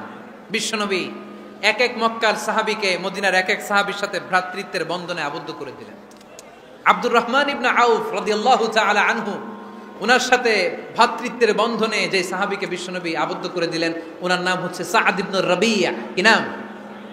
মদিনার অনেক বড় ব্যবসায়ী। বিশ্বনবী বললেন, ও আব্দুর রহমান ইবনে আউফ, সম্পদ ছেড়ে দিয়ে, পরিবার ছেড়ে দিয়ে, স্থাবর অস্থাবর সব ছেড়ে দিয়ে আল্লাহ রাসূলের ভালোবাসায় মক্কা থেকে মদিনায় এসেছো। মদিনায় তোমার চিন্তা নাই, সাদ ইবনুর রবিকে আমি তোমার ভাই বানিয়ে দিলাম। সাদ ইবনুর রবি তোমার আপন ভাইয়ের মতো। সাদ ইবনে রবি বলল, আব্দুর রহমান, জীবনে তোমারে কোনোদিন দেখি নাই, তোমারে আমি চিনি না, তোমার নাম শুনি নাই, কিন্তু বিশ্বনবী তো তোমার দায়িত্ব আমাকে দিয়েছে। আমার চেয়ে বড় ধনী এই মদিনার মধ্যে দ্বিতীয় কেউ নাই। আজ থেকে তুমি আমার ভাই, আজ থেকে তুমি আমার কি? আল্লাহ আমাকে যত সম্পত্তি দান করেছে তার অর্ধেক সম্পত্তি আমি তোমার নামে দিয়ে দিলাম। ও আব্দুর রহমান ইবনে আউফ, শুধু তাই নয়, রব্বুল আলামিন আমাকে 2 জন স্ত্রী দিয়েছে। কয়জন? তুমি দেখো আমার কোন স্ত্রীকে তোমার বেশি ভালো লাগে, যার নাম তুমি বলবে সাথে সাথে আমি তারে তালাক দিয়ে দিব। তার ইদ্যত পালন শেষে তুমি তাকে বিয়ে করে তোমার সাথে নিয়ে যাবা। সুবহানাল্লাহ পড়েন। কারণ বিশ্বনবী তোমার দায়িত্ব আমার কাছে দিয়েছে, তুমি আমার ভাই। আমি মদিনার সবচেয়ে বড় ধনী, আমার অর্ধেক সম্পদ আমি তোমারে দিয়ে দিব। আমার 2 স্ত্রীর 1 স্ত্রীকে তোমারে দিয়ে দিব। সাইয়েদনা আব্দুর রহমান ইবনে আউফ এই কথা শুনে অবাক হলেন। অবাক হয়ে উনিও এক অবাক কথা বললেন। উনি বললেন, লা হাজাতা লি ফি ইয়া আখি, ও আমার প্রাণের ভাই, তোমার কথা শুনে আমার হৃদয়টা ভরে গিয়েছে, কিন্তু তোমার সম্পদেরও দরকার আমার নাই, তোমার স্ত্রীরও দরকার আমার নাই। বারাকাল্লাহু ফি মালিক ওয়া লি আহলিক, আল্লাহ তোমার মালেও বরকত দেখ, তোমার সম্পদেও বরকত দেখ। তুমি শুধু একটু কষ্ট করবা। কি কষ্ট? দুল্লানি আলা সুক, show me the way to the market. তুমি মদিনায় কোনো মার্কেট আছে কিনা, শপিং মল আছে কিনা, ব্যবসা প্রতিষ্ঠান আছে কিনা আমারে দেখায় দাও। সুবহানাল্লাহ পড়েন। আমরা হইলে কি করতাম? লক্ষ্মীপুরে যারা আসছে এদের একজনকে যদি বলা হয়, ভাই আপনি এখন থেকে লক্ষ্মীপুরের ভাই, আমার অর্ধেক সম্পদ আপনারা দিয়ে দেব, কি করবে? পায়ের উপর পা তুলে খাবে আর বলবে, কি আনন্দ আকাশে বাতাসে, ঠিক কিনা? এরপর যদি বলি, ভাই আমার 2 বউ, যেটারে সুন্দর লাগে বলেন তালাক দিয়ে দেই, নিয়ে যান, কি বলবে? কি আনন্দ আকাশের বাতাস। আল্লাহ রাসূলের সাহাবী আব্দুর রহমান ইবনে আউফ বললেন, লা হাজাতা লি ফি, আমার দরকার নাই। দুল্লানি আলা সুক, just show me the way to market. এখানে মার্কেট কই আছে দেখায় দাও। অবাক হয়ে গেলেন সাদ বিন রবি, বললেন, ও আব্দুর রহমান ইবনে আউফ, ঠিক আছে, তুমি যদি নিতে না চাও তোমার আমি জোর জবরদস্তি করব না। শুনে রাখো, মদিনাতে ইহুদিদের কয়নুকার একটা বাজার আছে। এই কথা বলার সাথে সাথে আব্দুর রহমান ইবনে আউফ চলে গেলেন। এর পরের দিন অল্প কিছু পনির আর ঘি দিয়ে ব্যবসা শুরু করলেন। পনির আর ঘিয়ের ব্যবসা করতে করতে করতে করতে ব্যবসায় তিনি এত লাভ করলেন, উনি বললেন আমি যদি কখনো মদিনার বালুর মধ্যে হাত দিতাম ওই বালুটারও সোনা বানায় দিত কে। দুল্লানি আলা সুক, লক্ষ্মীপুরের কর্মঠ যুবক ভাইরা, এই আব্দুর রহমান ইবনে আউফ আমাদের প্রেরণা। উনি অন্যের ঘাড়ে পাড়া দিয়ে খেতে চায় নাই, আরেকজনের উপর ডিপেন্ডেন্ট বা নির্ভরশীল হতে চায় নাই। তিনি স্বাবলম্বী হওয়ার শিক্ষা লেসেন কিয়ামত পর্যন্ত গোটা বিশ্বের যুবকদের জন্য রেখে গিয়েছে। চিল্লায় বলো ঠিক কিনা? দুল্লানি আলা সুক, show me the way to market. Market কোথায় দেখাও। পনির আর ঘি নিয়ে ব্যবসা করতে করতে কয়েক মাসের ব্যবধানে ইতিহাস সাক্ষী সাইয়েদনা আব্দুর রহমান ইবনে আউফ মদিনার বিশাল বড় বিজনেস ম্যাগনেটে পরিণত হয়ে গেলেন। চিল্লায় পড়েন আল্লাহু আকবার। এজন্য ব্যবসার ভিতরে বরকত ঢুকিয়ে দিয়েছে কে? বিষ্ণু বললেন আত-তাজির আস-সাদুকাল আমিন মা'আন নাবিয়্যিন ওয়াস-সিদ্দীকিন ওয়াশ-শুহাদা'i ওয়াস-সালিহিন। আমানতদার ব্যবসায়ী তারা সাধারণ কোনো মানুষ নয়, কিয়ামতের দিন নবীদের সাথে হাসর হয়ে যাবে। আপনারা যারা ব্যবসা করেন এটা সাধারণ বিষয় নয়। বিষ্ণু ইসলাম নিজেও ব্যবসায়ী ছিলেন। ওনার জীবনের প্রথমে তিনি খাদিজা রাদিয়াল্লাহু তাআলা আনহার ব্যবসার স্টাফ হয়ে কাজ শুরু করেছেন, এরপর নিজে ব্যবসা শুরু করেছেন। এরপরে খাদিজাতুল কুবরা রাদিয়াল্লাহু তাআলা আনহা সব সম্পত্তি বিয়ের পরে বিশ্বনবীর পায়ের সামনে ঢেলে দিয়েছেন। বললেন ইয়া রাসূলুল্লাহ, এই সম্পদ আমি আপনাকে দিয়ে দিলাম, আপনি ইচ্ছামতো দিনের প্রয়োজনে খরচ করেন। সুবহানাল্লাহ পড়েন। এজন্য বিষ্ণু ইসলাম আমাদের জন্য উপমা, আব্দুর রহমান ইবনে আউফ আমাদের জন্য উপমা। যারা ব্যবসা করেন তারা বিষ্ণু ইসলামের সুন্নাহ পালন করছেন। আত-তাজির আস-সাদুক আল আমিন। বিষ্ণুই বললেন সত্যবাদী আমানতদার ব্যবসায়ী, যে ব্যবসা করতে যে মিথ্যা কথা বলে না। অনেক ব্যবসায়ীরা আছে পণ্য চালানোর জন্য মিথ্যা কথা বলে আর কসম কাটে, আছে না নাই? আহা, এমনটা করা যাবে? সকালবেলা স্ত্রীরে বলে এই গরুগুলা বিক্রি করবো, তুই একটা দাম কত কমো? স্ত্রীরে শিখাই দিচ্ছে এই গরুর দাম তুই 40,000। তো বউ বলে ঠিক আছে, দাম কইলাম 40,000। তো এরপরে বাজারে যখন গরু বিক্রি করতে যায় একজন যখন বলে যে ভাই এটা 30,000 টাকা দিয়ে কিনবো, কয় ভাই আল্লাহর কসম সকালে একজন 40,000 দাম কইছে, আমি দেই নাই। আছে না নাই? কৌশল করে। বউরে শিখাইছে সকালে, কয় তুই দাম কর 40,000। তো বাজারে যে সকালে একজন দাম করছে, দাম করে কইছে 40,000 দেই নাই, আপনারা 30,000 কেমনে দেই? এরকম ডাকাইত আছে না নাই? আলহামদুলিল্লাহ লক্ষ্মীপুরে এরকম লোকজন নাই। আরে নাই, আমি কই নাই, এরা কই আছে। লক্ষ্মীপুরের মানুষ খুব ধার্মিক, আমি জানি। লক্ষ্মীপুর, নোয়াখালী, ফেনী এই বেল্টের লোকজন খুব আল্লাহওয়ালা। এদের মধ্যে আল্লাহওয়ালার সংখ্যা বেশি, এখানে আলেম ওলামা বেশি, এখানে মসজিদ মাদ্রাসা বেশি। এই জন্য এই জেলাগুলোতে আল্লাহর রহমতও বেশি। আল্লাহ তুমি এই জেলার ছেলেপেলাদেরকে, এই জেলার লোকদেরকে তুমি কবুল করো, মা বোনদেরকে তুমি কবুল করো। সম্মানিত ভাইয়েরা, এজন্য আজকের মাহফিল থেকে আমরা যেটা শিখলাম সেটা হচ্ছে পরিশ্রমে কোনো লজ্জা আছে? আমরা কাজ করে খাবো, ঠিক কিনা? Never underestimate any job. যুবক ভাইয়েরা, লক্ষ্মীপুরের যুবক ছেলেরা শুনতেছ? এরকম আওয়াজ করতে হবে, কান খাড়া করে শোনো। Never underestimate any job. কোনো চাকরিকে ছোট করে দেখা যাবে, whether it's small or big, you don't care. এটার কেয়ার করা যাবে না। ছোট্ট চাকরি পাইলে ঢুকে যাবা, বড় অফার আসলে পরে ঢুকবা। এটা ছোট কাজ, এটা হোটেলের ওয়েটার, এটা ছোট্ট স্টাফ, এটা কেরানি না। কাজ কাজই, কাজের মধ্যে কোনো ছোট বড় নাই। খেটে খাওয়া মানুষকে বিশ্বনবী অনেক সম্মান করতেন। বিষ্ণু ইসলাম খেটে খাওয়া মানুষদেরকে এত ভালোবাসতেন, বিদায় হজের মতো এত গুরুত্বপূর্ণ ভাষণও এই মেহনতি মানুষদের কথা বাদ যায়নি। সুবহানাল্লাহ পড়বেন না? দিনটা ছিল জুমাবার। বিষ্ণু ইসলাম আরাফাতের ময়দানে দাঁড়িয়ে ঐতিহাসিক একটা ভাষণ দিলেন। এই ভাষণের নাম হলো বিদায় হজের ভাষণ। এই বিদায় হজের ভাষণেও খেটে খাওয়া মানুষের কথা বিশ্বনবী বাদ দেয় নাই। বিশ্বনবী বলেছেন আরিক্কাকুম, খবরদার অধীনস্থ কর্মচারীদের সাথে খারাপ আচরণ করো না। আতঈমুহুম মিম্মা তাকুলুন ওয়াকসুহুম মিম্মা তালবিসুন, খবরদার মনে রেখো, তোমরা যা খাবে তোমাদের অধীনস্থ কর্মচারীদেরও তা খাওয়াবে, তোমরা যা পড়বে তাদেরও তা পড়াবে। বিশ্বনবী শেষ নিঃশ্বাস ত্যাগ করে যাওয়ার আগে যেই কয়েকটা কথা বলেছিলেন তার মধ্যে মেহনতি মানুষদের জন্য কথা আছে নাড়াই। বিষ্ণু ইসা ইসলাম যখন শেষ নিঃশ্বাস ত্যাগ করবেন তিনি বলেছিলেন, আসসালাত আসসালাত, উম্মতেরা নামাজ নামাজ নামাজ ছেড়ে দিও না, নামাজ তরক করো না, নামাজ কাজা করো না। আর বলেছিলেন ওমা মালাকাত আইমানুকুম, অধীনস্থ কর্মচারীদের সাথে খবরদার খারাপ আচরণ করো না। যারা কর্মচারীদের সাথে খারাপ আচরণ করে, যারা মানুষের কাছ থেকে শ্রম নিয়ে কাজ করিয়ে টাকা দেয় না, কিয়ামতের দিন তাদের বিরুদ্ধে মামলা দায়ের করবে কে? কে করবে? হাদিসে কুদসি সাক্ষী বিষ্ণু ইসা ইসলাম বলেন, আল্লাহ তাআলা ফরমান, আনা খাসমুহুম সালাসাতুন আনা খাসমুহুম ইয়াউমাল কিয়ামা। তিন শ্রেণীর ব্যক্তির বিরুদ্ধে আল্লাহ বলেন আমি নিজেই কিয়ামতের দিন মামলা দায়ের করব। I will be against them in the day of judgment. Three categories of people I will be against them in the day of judgment. তিন শ্রেণীর লোক কিয়ামতের দিন তারা ছাড় পাবে না। আল্লাহ বলেন আমি নিজেই তাদের বিরুদ্ধে মামলা দায়ের করব। এর মধ্যে এক শ্রেণীর লোক হচ্ছে রাজুলুন ইস্তাআজারা জিরান ফাস্তাউফা মিনহু ওয়া লাম ইয়াতি আজরা।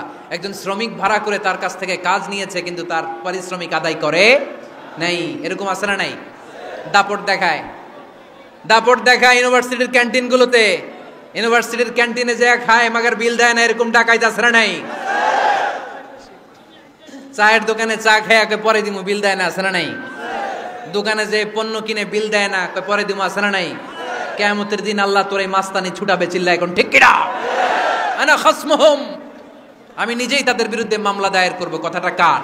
আল্লাহ। এজন্য বিশ্বনবী বললেন খবরদার, মেহনতি মানুষ, খেটে খাওয়া মানুষ, এদের দোয়া কবুল হয়ে যায়। আতুল আজিরা আজরাহু ক্বাবলা আন ইয়াজিফা আরাকুহু। খবরদার, বিশ্বনবী বললেন শ্রমিকের ঘাম শুকিয়ে যাওয়ার আগে তাদের পারিশ্রমিক মিটিয়ে দাও। বিশ্বনবীর বিখ্যাত হাদিস, আতুল আজিরা আজরাহু ক্বাবলা আন ইয়াজিফা আরাকুহু। শ্রমিকের ঘাম মাটিতে লাগার আগে, শুকিয়ে যাওয়ার আগে তাদের পারিশ্রমিক মিটিয়ে দাও। কেননা তারা যদি বদদোয়া করে তোমার জীবনকে জাহান্নাম বানিয়ে দিবে কে? বিষ্ণু ইসা ইসলাম সব সময় খেটে খাওয়া মানুষদেরকে আগলে রাখতেন। সব সময় শুধু যে ভাষণে মেহনতি মানুষদের সাথে ভালো আচরণ করতে বলতেন, শ্রমিকদের সাথে ভালো আচরণ করতে বলতেন এমনটা নয়, ওনার ব্যক্তিগত জীবন ঘাটলেও দেখা যায় উনি শ্রমিকদের সাথে কেমন আচরণ করেছেন। বিষ্ণু ইসা ইসলামের একজন খাদেম ছিল, আপনারা তার নাম জানেন? কি নাম? সবাই বলেন আনাস। আওয়াজ করে বলেন বিশ্বনবীর খাদেমের নাম। নামটা কেমন লাগে? ভালো লাগে? ছেলে হইলে রাখবেন তো? রাখবেন? অনেকে আমার জিজ্ঞেস করে যে আমার একটা ছেলের নাম বলে দেন। এই এলাকার যদি কারো সম্ভাব্য আগন্তুক 2-1 মাস পরেই ছেলে পৃথিবীতে আসবে, এর নাম রাখবেন আনাস। নাম কি রাখবেন? খাদিমু রাসূলিল্লাহ, আল্লাহ রাসূল সাল্লাল্লাহু আলাইহি ওয়াসাল্লামের খাদেম। এই খাদেমের কাছ থেকে একটু শোনেন ওনার মালিক কেমন ছিল, শুনবেন নাকি কষ্ট হচ্ছে? সম্মানিত ভাইরা খেয়াল রাখবেন, কোন পীর সাহেবের ব্যাপারে যদি আপনি রিপোর্ট চান, পীর সাহেবের বউয়ের কাছ থেকে শুনবেন। কথা কয় না? বোঝে নাই বোধ হয়। একজন পীর সাহেব হুজুর উনি কেমন, রিপোর্ট নেবেন কার কাছ থেকে? কার কাছ থেকে? বউয়ের কাছ থেকে।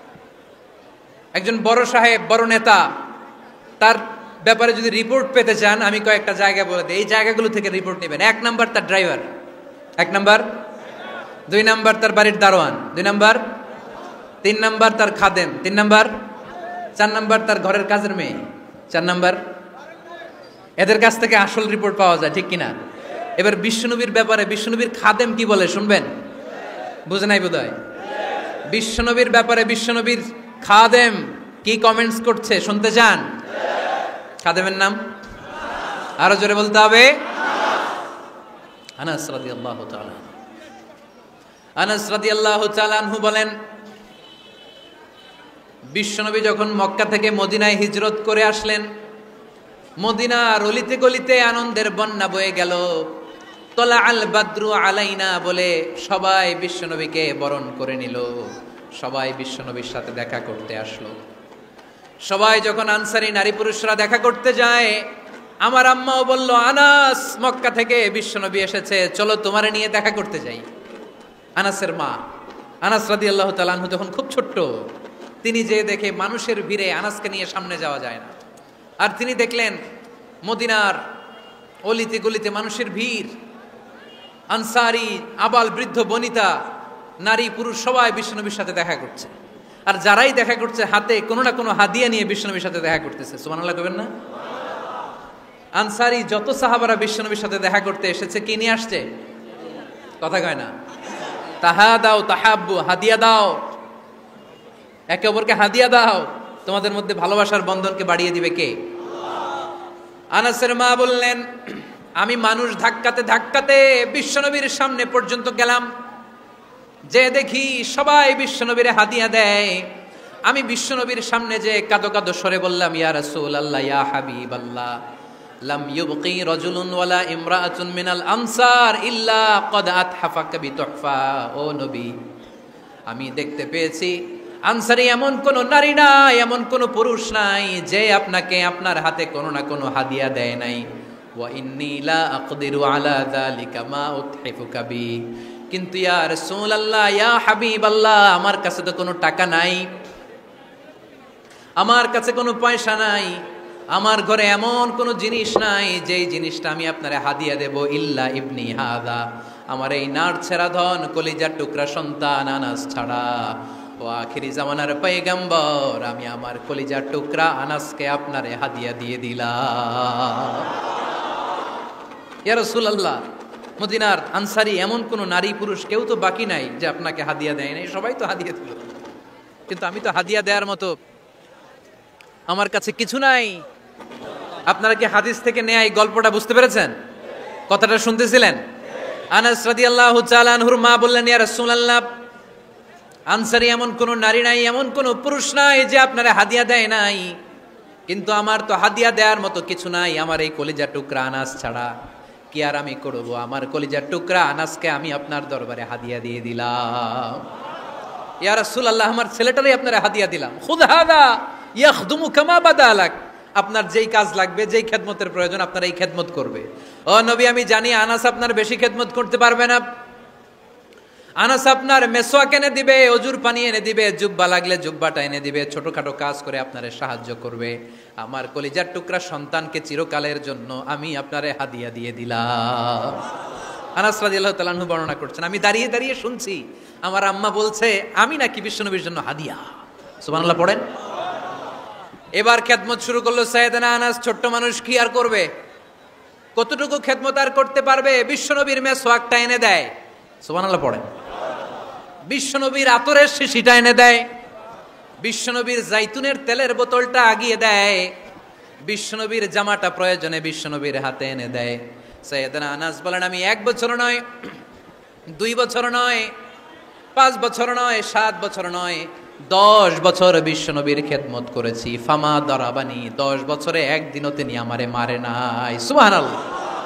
একদিন আমার গায়ে হাত তোলে নাই, হাত তোলা তো দূরের কথা, ওয়ালা সাব্বানি, কোনোদিন গালি দেয় নাই, ওয়ালা আবাসা আলা ওয়াজহি, কখনো বিরক্তি স্বরে ভ্রু কুচকে আমার দিকে বিশ্বনবী কোনোদিন তাকায় নাই। সুবহানাল্লাহ পড়েন। কোনোদিন আমার গায়ে হাত তোলে নাই। আরে হাত তোলা তো দূরের কথা, আমাকে ধমকি পর্যন্ত দেয় নাই। ধমকি দেয়া তো দূরের কথা, আমরা অনেক সময় বিরক্ত হয়ে ভ্রু কুচকাই না, এরকম বিরক্তি হলে আমরা কারোর প্রতি বিরক্ত হলে কি হয়? কপাল ভ্রু কুচকে ওঠে, ঠিক কিনা? সাইয়েদনা আনাস বললেন, কোনোদিন মারে নাই। খাদেম বলতেছে, খাদেম, বড় সাহেবের রিপোর্ট কার থেকে নিতে হয়? হয় খাদেম, নয় দারোয়ান, নয় ঘরের কাজের মেয়ে, তা না হলে ড্রাইভার। বিশ্বনবীর খাদেম বিশ্বনবীর ব্যাপারে কি কমেন্ট করছে? মা সাব্বানি ওয়ালা জারাবানি ওয়ালা আবাসা ফি ওয়াজহি। এই 10 বছরের খেদমতের জিন্দেগিতে কোনোদিন বিশ্বনবী আমারে মারে নাই, গায়ে হাত তোলে নাই। আরে হাত তোলা তো দূরের কথা, একটা ধমকও দেয় নাই। আরে ধমক দেয়া তো দূরের কথা, বিরক্তির সুরে ভ্রু কুচকে আমার দিকে কখনো তিনি তাকায় নাই। চিল্লায় বলো সুবহানাল্লাহ।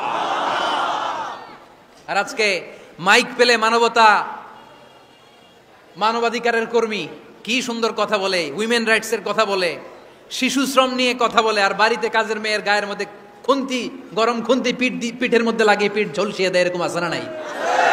পত্রপত্রিকায় প্রায় দেখা যায় যে কাজের মেয়েদেরকে কি অত্যাচার করে। খুন্তি গরম করে করে চামড়ার মধ্যে লাগিয়ে স্কিন ঝলসে ফেলেছে, গ্রিলের মধ্যে বেঁধে রেখেছে, সময় মতো খাবার দেয় নাই, পিটিয়ে মাথার চুল কামিয়ে মাথা নেড়া করে দিয়েছে। এরকম আছে না নাই? এরা মানবাধিকারের ঠিকাদার, এরা মানবাধিকারের কথা বলে। আর বিশ্বনবী সাল্লাল্লাহু আলাইহি ওয়াসাল্লামের খাদেম বিশ্বনবীর ব্যাপারে বলেছে, কোনোদিন মায়ের তো দূরের কথা, হাত তোলা তো দূরের কথা, আরে ধমক দেওয়া তো দূরের কথা, বিরক্তির চেহারা নিয়েও কোনোদিন বিশ্বনবী আমার দিকে তাকায় নাই। চিল্লায় পড়েন সুবহানাল্লাহ। বিশ্বনবী একবার সাইয়েদনা আনাস রাদিয়াল্লাহু তাআলা আনহুকে একটা ছোট্ট জিনিস আনতে পাঠালেন।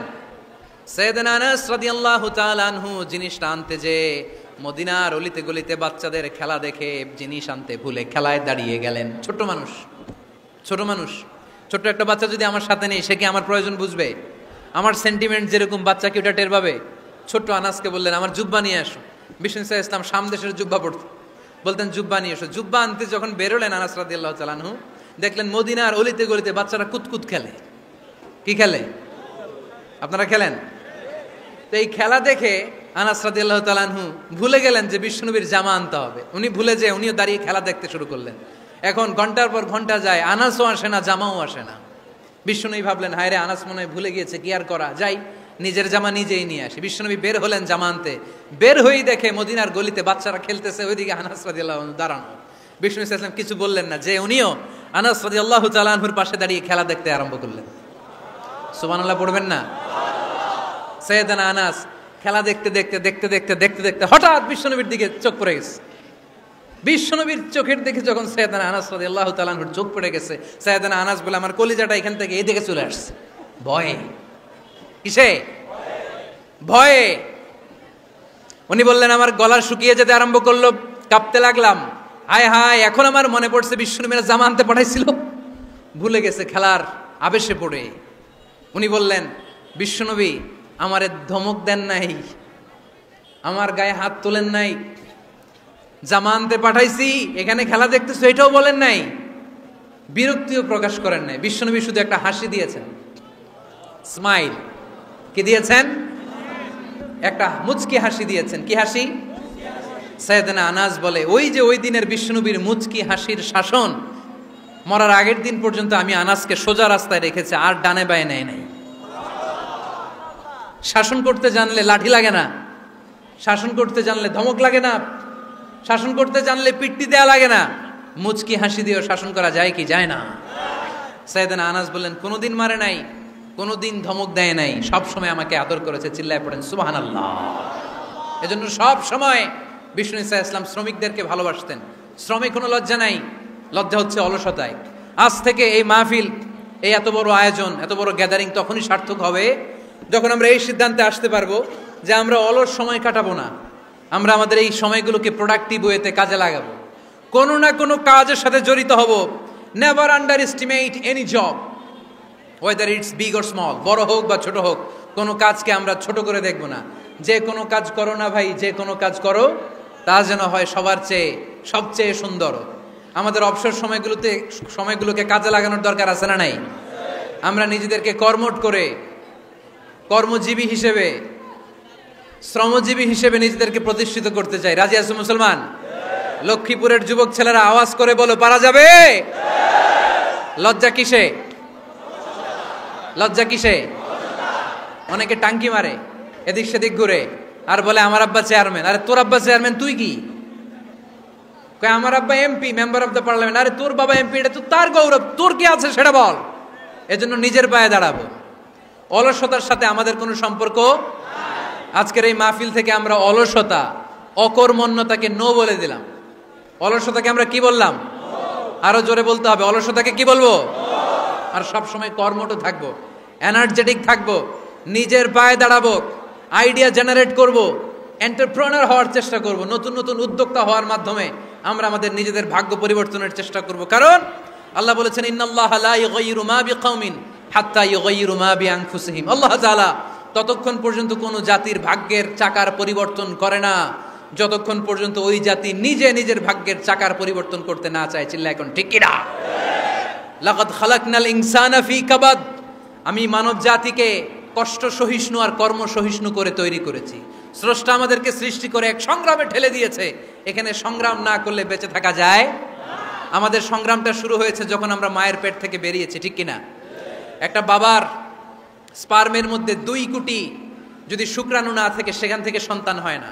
তার মানে এই 2 কোটি শুক্রাণুর মধ্য থেকে আপনি একজন সফল মানুষ, যিনি বাকি 2 কোটির মধ্য থেকে সব শুক্রাণুগুলোকে হারিয়ে আপনি সফল হতে পেরেছেন। সেখান থেকে দুনিয়ার বুকে আপনি যখন এসেছেন, আপনাকে সংগ্রাম করে আসতে হয়েছে। যারা সিজারের মাধ্যমে পৃথিবীতে আসে তাদের এই সংগ্রামটা থাকে না, কিন্তু যারা নর্মাল প্রসেসে পৃথিবীতে আসে তাদের প্রচণ্ড সংগ্রাম করে প্রচণ্ড চাপা খেয়ে পৃথিবীতে আসতে হয়, ঠিক কিনা?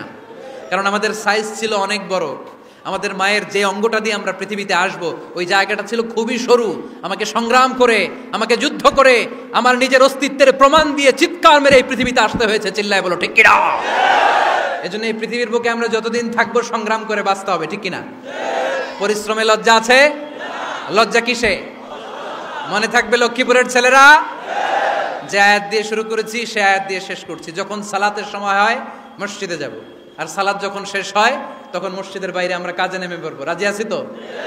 ফাইদা قضيت الصلاة فانتشروا في الأرض وابتغوا من فضل الله وذكروا الله كثيرا لعلكم تفلحون। যখন তোমাদের সালাত শেষ হয়ে যায় তখন তোমরা কর্মস্থলে ছড়িয়ে পড়ো, আল্লাহর রিজিক তালাশ করো, তাহলে তোমাদেরকে সফল বানাবে কে? আল্লাহ আমাদের সবাইকে কথাগুলো বুঝার ও আমল করার তৌফিক দান করুক। আমরা পড়ি আমিন। সুবহান।